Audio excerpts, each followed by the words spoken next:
video, I'm going to go through the basics of setting up a form interface, and I'm really keeping it very simple, and I'm not using all of the form options.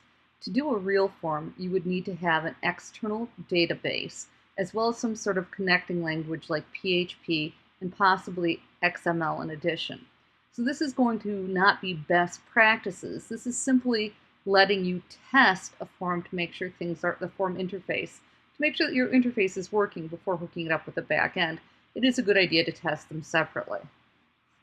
So just to show you how it works, you'll notice that I have some default text in here explaining to you what you should do. So you can fill this out. And if you don't fill it out, I'm going to hit tab. If you don't fill it out and you hit submit, it's going to give you an error message. But it's not going to validate in every field that the method is correct. So here, email, it knows it should have an @ and a dot.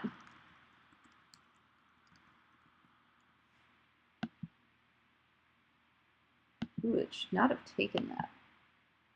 Okay, so it does know to an extent. It's looking for the @ sign there. This will tell you a URL.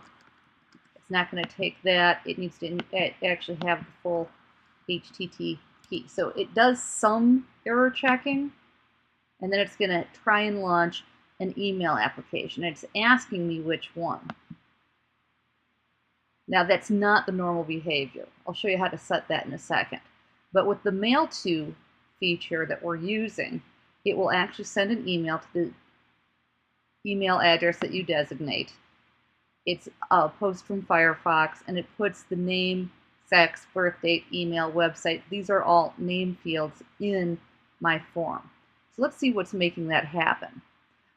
Just if you want to be able to test yours in Firefox, which is what I'm using, and if you go into Preferences, under Applications, with mailto, you can have it either be Always Ask, or I'm going to use Gmail, and that will set it up so that when you're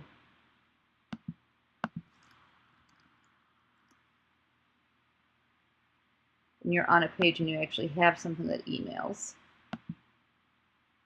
if you hit submit, it should launch that, but I'm going to have to put some information in again.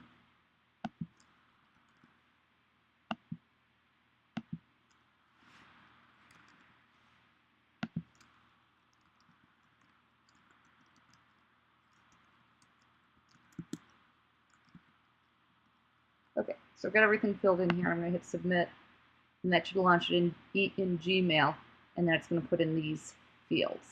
So this is the code for it. There's some basic CSS that's styling it, nothing that has to do with the form working, just how it looks. I have it set up with a container.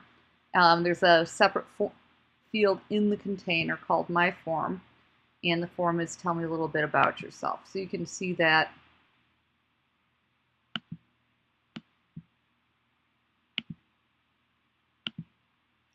if I were to go back, you can see this is my container. This is the div around my form, and the form's in here. And then for each one, well, for the form action, I'm using the mailto with an encoding type of text plain and a method of post. And that's what makes it email to us. Again, not the best method. Most people don't have that set up. It's not a good way to do anything except for simply test to make sure that your form interface is working. Then I've got a label for my name, and then it has an input with the type of text, a name of name. This is what gets put into the email that's sent.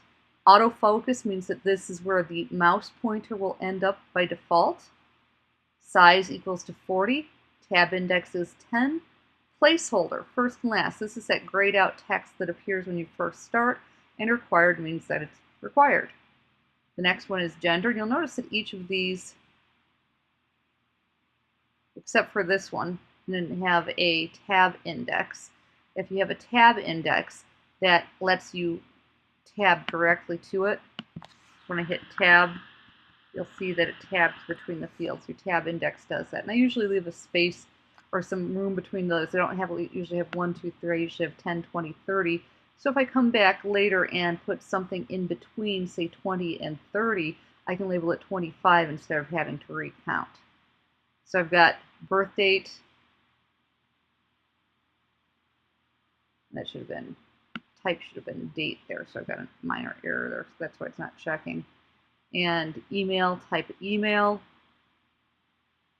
and a input field for type URL that makes a check for web address. So that does some, HTML5 has had some nice upgrades, so it does some basic error checking for you. So I kept this very simple. We're going to go a little bit further using JavaScript validation in a future exercise. But at this point, just make sure that you can get your form set up, do some of the basics, make some fields required, use some tab indexes. You're required to have 5 different types of fields. So you can have just a plain old text field, you can have check boxes, drop-down boxes, radio buttons, a date field, email field, website field. You just pick out of all the form elements in the book, pick 5 as a minimum to put into your form.